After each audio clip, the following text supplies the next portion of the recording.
Shabbat shalom. Shabbat shalom. Brad Smith, who's sitting on the bima, member of the board of directors of Sinai Akiva Academy, turned to me after that al-Kulam and said, "You got to go after that." I don't know what's worse, going after that or speaking after Rabbi Wopi. But I have to say that today, I'm truly filled with a sense of awe. A sense of awe and hope. Not only from that al-Kulam ve'al-Kulam that we just heard sung so beautifully, not only from our tefillah, our prayer today, and not only from witnessing this incredible young man, Ari Hayavi, become bar mitzvah today, or bringing a new baby into the community who will be named. But I'm in awe because I look around and I have a sense of hope because I look around, because I see with us today an IDF soldier who's being hosted by the Wachtels for his safety. I will not mention his name, but I have a sense of hope because of you. And we honor you today, and we are grateful for your service to our people, to Am Yisrael, to the people of Israel.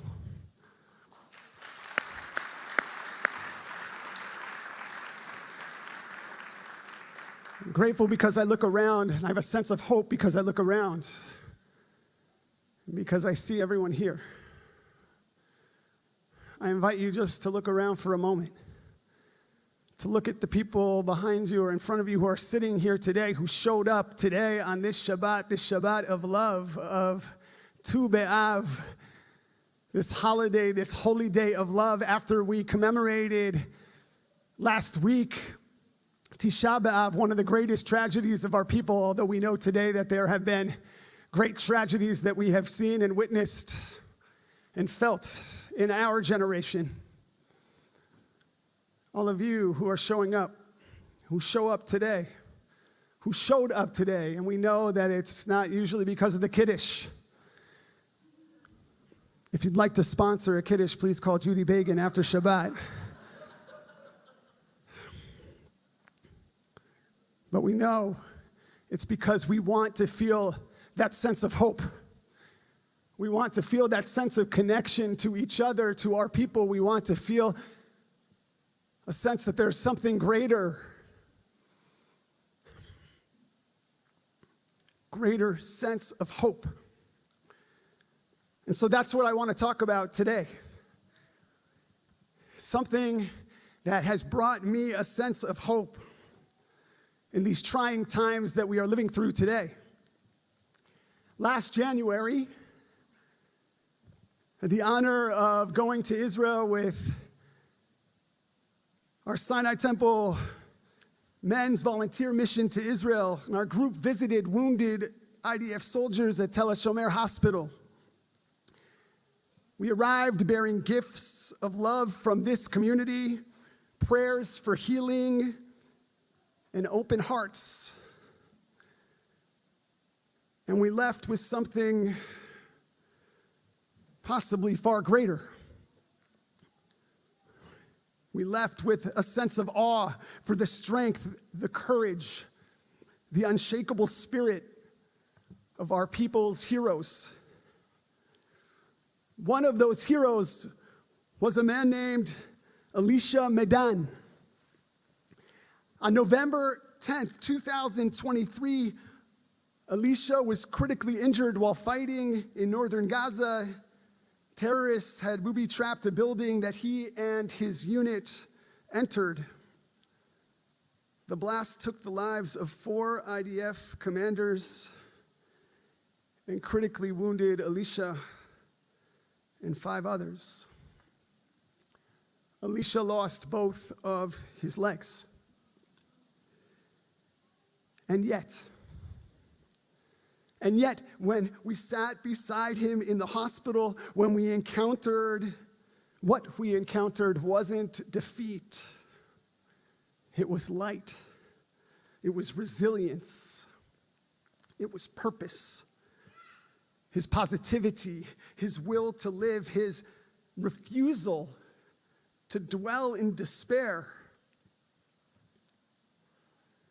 felt miraculous. And at the time, we didn't quite know how extraordinary Elisha is. Only later, once we returned to Los Angeles, did we learn that we had been sitting in the presence of a tzaddik, a true righteous person. In the months that followed, Elisha was chosen to light one of Israel's official Independence Day torches. When Prime Minister Netanyahu visited his bedside, his words went viral, not because they were dramatic, but because they were deeply human and full of grace. He didn't ask for anything for himself. Instead, he vowed. He vowed to do everything in his power to keep serving the Jewish people. He didn't express anger or regret.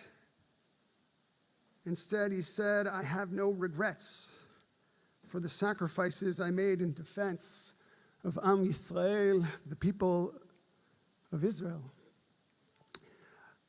Elisha's story reminds us of another story, although very, very different, the story of Moses, of Moshe Rabbeinu in this week's Torah portion. Moses stands on the edge of the promised land and pleads with God, let me, I pray, I beseech you, God, I pray to cross over and see the good land. God replies, enough. Speak to me no more of this matter. Once again, God refuses to let Moshe enter the land. Let's be honest, it's heartbreaking. Moses, who liberated our people, who split the sea, who brought forward the Torah from Har Sinai, from Mount Sinai, who led the people of Israel as they wandered through the desert for 40 years, he is told, you will not enter. And yet, like Elisha, Moses doesn't turn bitter. And he doesn't ask, after all I've given, after all I've done for the people of Israel, after all I have done for you, God, he lets go of what he cannot have, and he holds on tightly to what still matters. He blesses Joshua. He strengthens the people. He reminds the people of the commandments and their obligation to do what is right and what is good. It's deeply human because all of us at some point will face or have faced a version of that moment, possibly similar in some way to Moses and Elisha. A moment where we realize a dream won't be fulfilled. A role we once played is no longer ours. A chapter we cherished must come to a close. And when that moment comes, the question then becomes, what do we hold on to? Do we hold on to resentment or to purpose? Do we let loss define us, or do we let love define us? Most of us won't get to finish everything we start, but we can still help someone else take the next step. We can still bless, still teach, still love, still serve. Maybe you raised your children and didn't get everything right. Lord knows I haven't. But maybe you showed up with love, or maybe your career didn't follow the path you imagined, but you made a difference in someone's life. Maybe you have had to let go of something you hoped for. Most of us have. But I invite us to ask ourselves, how did we respond? What did we build? Who did we bless? What truth or kindness did we leave behind? That's what matters. Moses never entered the land, but his words, his love, his leadership, they all did. His story didn't end on the mountain. It carried forward through Joshua, through the people of Israel. It carries forward through us. And so this Shabbat, I invite us all to ask, what do we need to let go of? And just as importantly, what should we hold on to with pride, with faith, with love? Because we don't get to write every moment of every chapter, but we do get to decide how we show up with dignity, with courage, with compassion. Pirkei Avot, the ethics of our ancestors, teaches, do not be like servants who serve their master for the sake of receiving a reward, but rather, as the commentator Rav suggests, serve out of love. Moses didn't serve for reward, neither does Elisha. Both served out of love, and both remind us that life's meaning isn't measured by what we get, but by how we give and who we become in the process. May we learn from Moses and Elisha to let go of what we can't control, to serve out of love, and let us hold on to the joy of what we did give, the love that we did share, the hope that something good will carry forward because we too were here. Shabbat Shalom.